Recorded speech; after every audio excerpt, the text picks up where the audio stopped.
Dear Kemi, this has been a wonderful year for you and your family. You are the new leader of the Venerable Conservative Party. This is an astonishing achievement for a black woman, who at just 44 years old, is just one successful general election away from being Prime Minister of the world's sixth most important economy. The congratulations must still be ringing in your ears even now, Kemi, 2 months after you were elected to lead His Majesty's loyal opposition. But allow me to remind you, Kemi, that some of that applause has turned to audible hisses already. And at the current rate of change, you might be hearing boos in the early new year from some of the very people who were slapping your back last October. How has this happened? Is it racism? Are conclusions about your competence and expertise being made far sooner than they would be for your white peers? Your critics deny that your current plight is evidence of the accelerated timetable that often infects the evaluation of black professionals.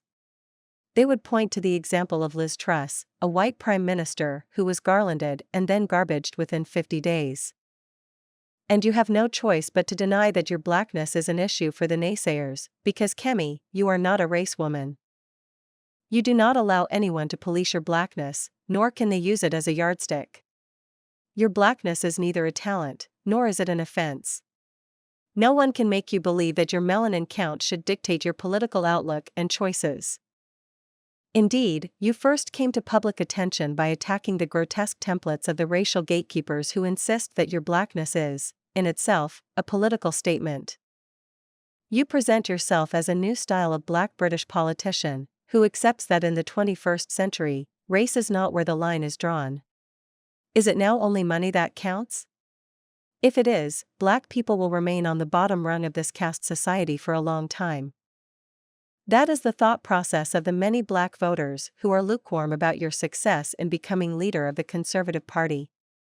Nothing in your public pronouncements suggests that you have given much thought to the position of black people in British society.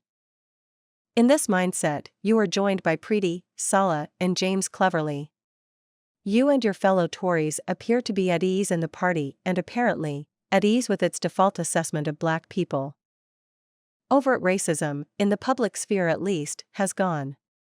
Now black and brown personalities on the right compete with each other to offer cover to the permanence of systemic discrimination, by taking it in turns to blame the racist outcomes of our societies on the moral irresponsibility of black people and the inadequacies and ravages of black culture. They deplore multiculturalism whilst never acknowledging its role in the prominence they enjoy. They condemn diversity programs but can only recommend minor tweaks and piecemeal reforms as the most effective means of improving society. This is deliberate. They collaborate in decoupling from national social and economic policy the resolution of black people's concerns, so that these can be treated mostly within the realm of criminal justice. You are a dark-skinned, Nigeria-raised woman who defies the view that lighter-skinned and mixed-race black women are better placed to prosper in British society. Naturally, you have taken your success as an endorsement of the system, rather than proof that you are the exception that proves the rule. But again, that's no surprise. Your blackness is not central to your existence, which makes you the queen of self-actualization. You appear not to be hamstrung by the racial stereotypes emerging from black and white communities. As a Yoruba, your blackness is no more important than the color of your eyes, and you are not bound by any racial constraints that have applied to people of African origin for the last 400 years. That is your truth, Kemi. Other black Britons have tried to escape the confines of race, but few have done it quite as successfully as you. That's why I and perhaps many others admire you. I might disagree with many of your political views, but nevertheless can respect your obvious gifts and talents. Your progress is both amazing and inspiring, because it might suggest that the two-speed Britain of deep-rooted racial disadvantage may be coming to an end. But again, that is the point of dark faces in high places. It is great to see you, James, Kwasi, and others at the top table in recent years. But unless the majority of black people are allowed to dine there too, then the change you supposedly represent will be a mile wide but only an inch deep. Then again, there are many black political opponents of yours who must be terrified by the challenge you pose to their stranglehold on defining the meaning of British blackness. Your rise is an affront to their evaluation of all black people as revolutionary agents who should be invested in the collapse of capitalism. All the socioeconomic indices of our society show the majority of black people to be stuck right at the bottom, where they have been since the 1950s. Your black critics say this is systemic racism at work. If you disagree with them, Kemi, how would you explain the condition of black Britons? This is one of a number of questions that black voters may wish you to answer. Perhaps the most important one is, what are you for? The former American President Barack Obama came to power after the economic meltdown of 2007. He was in place to personify change, yet he was clearly the continuity president. Can black people rely on you to be the exemplar of black excellence and also the advocate of ideas and policies that will benefit your fellow black citizens? Are you there to give a new face to the latest scramble for African resources?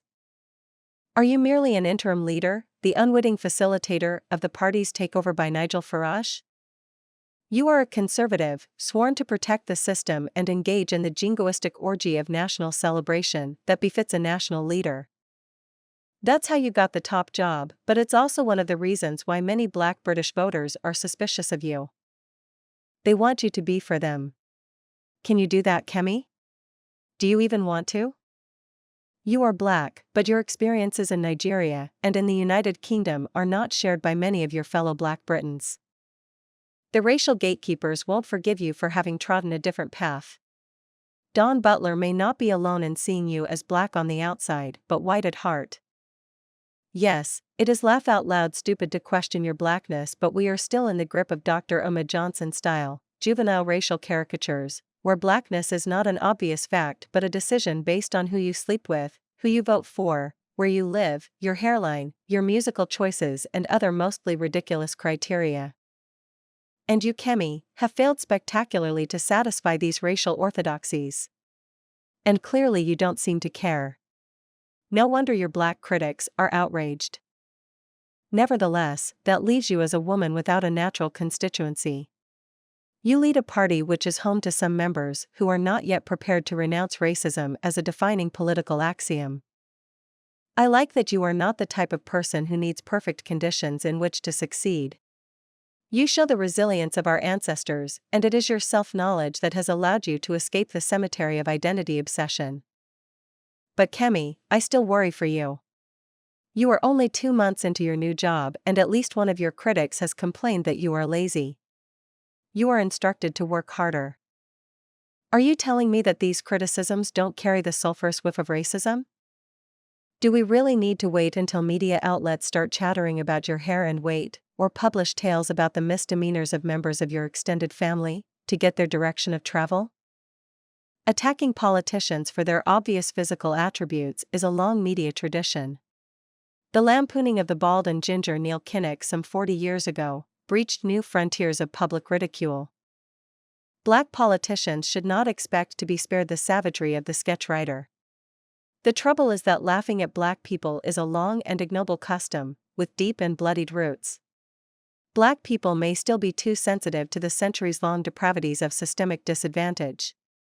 That may explain why we might interpret political mockery as racial debasement.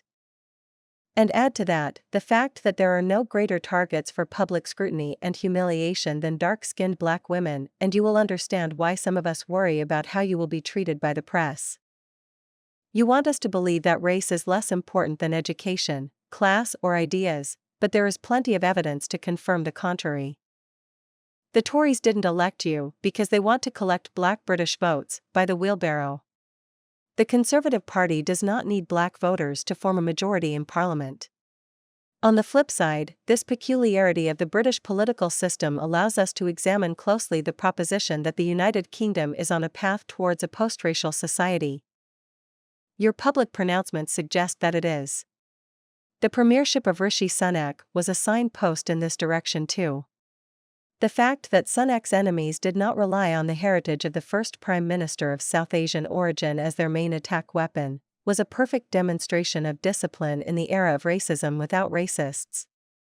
But within minutes of Sunak's coronation, Nigel Farage was on television, warning that the Yorkshire MP would not be able to attract voters in the red wall seats.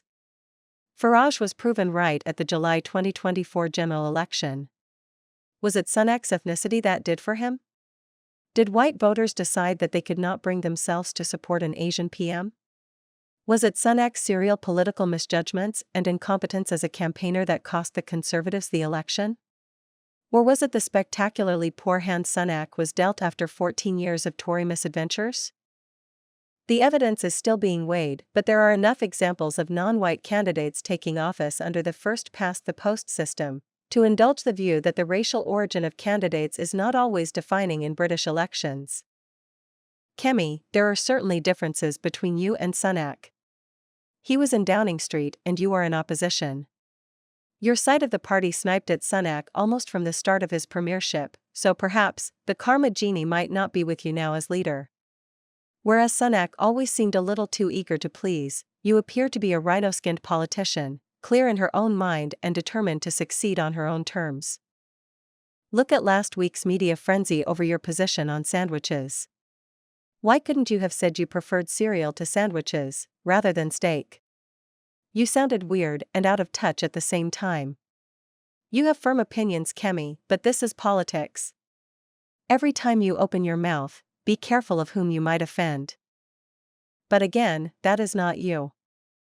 You might be a new profile for a black person in the public eye, someone who couldn't care less that mostly white detractors interpret the display of intelligence or single-mindedness as arrogance or condescension. Traditionally, being liked by white people is essential to the longevity of high-profile black people. You are very agreeable, Kemi, but you aren't Oprah warm, nor are you cuddly. Of course, it is unfair to compare you to others. But the fact is, there are very few black people in public life who can survive without leaning into the stereotype of the magical Negro. But you, as you showed in your pre-Christmas BBC podcast interview, are not at all willing to play to racial stereotypes. And for that, I salute you. Exercising the right to be true to yourself might just be your lasting contribution to the Black British experience. You know you are smart. You believe in yourself and recognize your political talents. You know you have achieved a lot in a short time as an MP. You can draw on the support of a strong family and the 1,000-year traditions of your Yoruba culture. But be careful. Where you see the normal competence of someone with a sure touch and a strong track record, others see Liz Truss-style delusion and a lack of a political antennae. In your BBC interview, you refused to give policy specifics. You played for time, claiming it would be all right on the night. But that just won't do. You've been firm on rescinding the tax on farmers and returning to parents their state support for the private education of their children. So why won't you say what you'll do about Thames Water, for example? Why won't you detail what is wrong with the Labour budget and what specifically you would change? Everyone knows that you are for conservative principles, small government and low taxes. Of course, you want to prioritize party reforms, but this shouldn't mean that you are absent from the national conversation. You sound too clever, as though you have a mastery of the political calendar. All you have done in the first 8 weeks of opposition is to leave the political field clear for Nigel Farage's raft of unfunded, voter and media-friendly ideas. Farage mesmerizes the political class and his party is now within 20,000 of the Conservative Party's membership. Kemi, this is an emergency that you ignore at your peril. Don't you see? You need big splashes early New Year to recover the political momentum. But that is for January. Until then, have a great Christmas. Take care. Thanks for listening to this podcast. Please subscribe to the Our Masters Blankets YouTube channel and like and share this podcast. We really appreciate your support and value your help in keeping these podcasts going. We'll be back soon with another episode of Kemi Can't Win. Hope you'll join us on the next one.